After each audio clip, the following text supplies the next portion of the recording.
Peter Odabashian. Peter, thank you so much. Thank you, thank you, thank you. Can I do one thing? Of course. You could do more than one. Well, I want to thank almost everybody in the movie, really, except my sister Betty, who unfortunately passed. But everyone else is here, and they should all stand up. Mostly up there.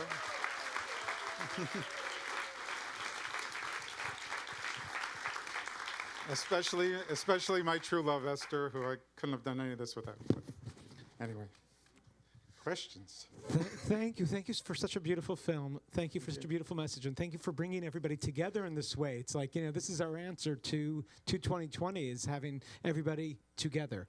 Yeah. How is 2021 and 2022? How have they been? I mean, I think it's one of the interesting things is, we were kind of naive in 2020. I feel that now watching the film, like, we had no clue how long this was going to go on. Thank goodness, because anyway.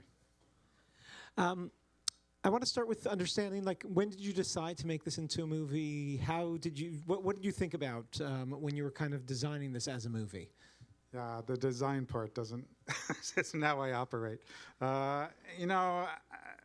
I get stuck, and so I usually just eventually convince myself to just start shooting, and I don't know where it's going to go. And this I started shooting with a sort of a philosophical outlet, like as you see in the very first scene, and then all of a sudden, COVID hit, and so everything became different. And so it's a film about the bubble, inside our little bubble, really.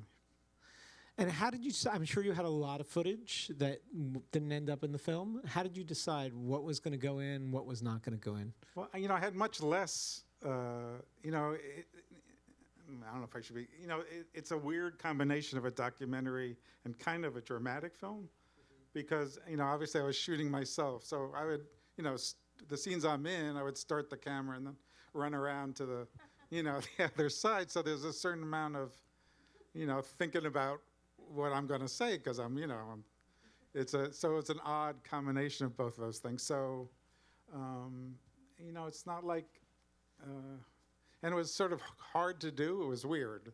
And so there aren't a lot of extra, there's certainly, twice as much at least, but there isn't like my usual of like 15 or 20 times as much, And I was going to ask you on the technical side, really, how staged you got sometimes, because some of those shots are really, I see that they're well staged, and then you would come in with like a close up of in that same scene. Yeah. Maybe that was just added on in editing, and actually. Yeah, so I would shoot the same. I might say, let's read the poem again, Esther, and I'm going to move the camera, like that. So Esther would, so you get another angle of something, or.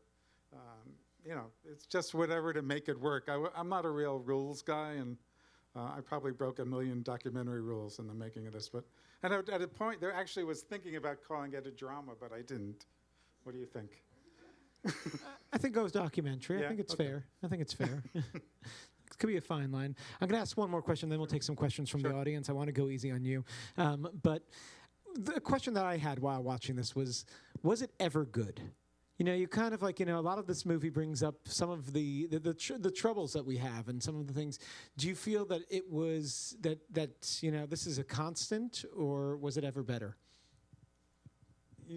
Within the context of 2020, or my whole life? Your whole life. Can I lie on the couch? I have a feeling you might have complained from the very beginning. Oh, you've been talking to my wife. No. Yes, it's been better. A lot better. It was a hard year, I think. 2020 for sure. And it was. It's even harder than you remembered, right? Kind of. Oof. Yeah. Oof, waiting for delivery people to be our we only really did contact. nothing for so long. We did nothing. It was rough. We'd love to take some of your questions and make you a part of this conversation. I saw one down here. We'll pass the microphone around. I remembered 2020 as being horrible, but in your film, it was so beautiful. Yeah. I saw the beauty, so thank you. Thank you. Don't be shy. You got one there. Hi, Peter. Hi. So I met Esther 11 years ago at the centennial for the Triangle Fire commemoration, and then I met you shortly after. And I always thought Esther was very funny. You're hysterical. I didn't know that. No, I didn't. I always would see you with Esther, but I don't know. I just saw you as like a pair, but you're hysterical. And it just meant everything to see you both making each other laugh and making us laugh. And I guess, I don't know, is there a question in there? Just, you know, did you start off always making each other laugh? Did you get funnier as you get older? No, I think we started off, and it's the one thing I always said to Noah, even when he was a baby, I would say, I don't care about much, but you got to be funny. So I think it's worked for him, too. He did stand up for a while, so. Another one in the middle there. He doesn't. He's all right. For those who might not hear as well as you think, we'll give you the mic. She's coming around.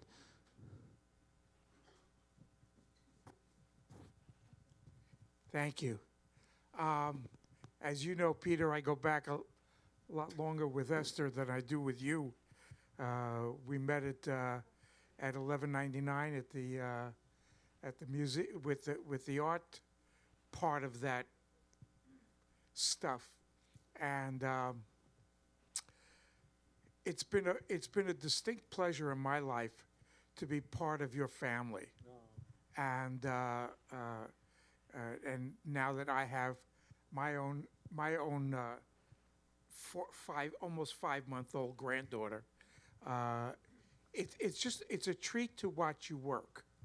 You know, we've been friends, and now I see the work that you do, and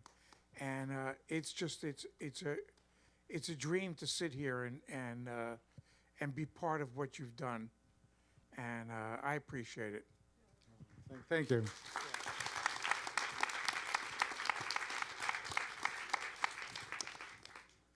Are you working on something new? These are tough questions. Tough questions. I know. You were nervous for nothing. Are you working on something new? Not yet. I had one last. Oh, we have another question over here, and there's a question. Oh, a question up there. But wait. She's already made it halfway through the row. Let's take this guy. Okay, we have 3 more. 1, 2, and 3. Between 2020 and right now, it's Joey. Have you had a cigarette with your coffee? I haven't. It's on my list still. You know, you're always waiting for that exact moment, like, you know, a week before you die to really start smoking. But All right, then. I think it's a fantasy. I don't think you get to do it. I don't think it happens. All right.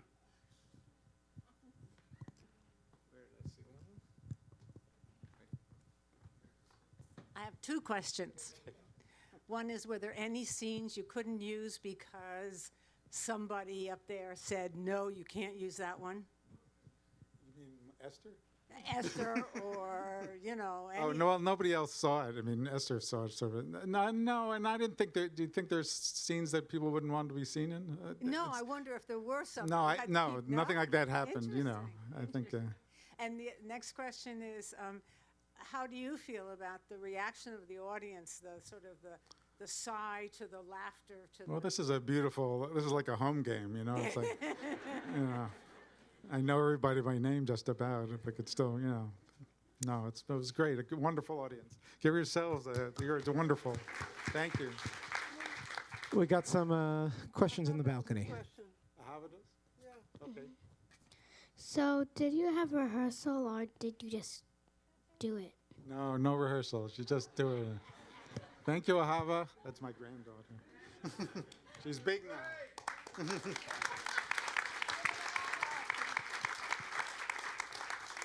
We got one more. Just one more question. Up here, all the way to the back. I see you. So my question is related to 2020 and what had happened in January of 2021.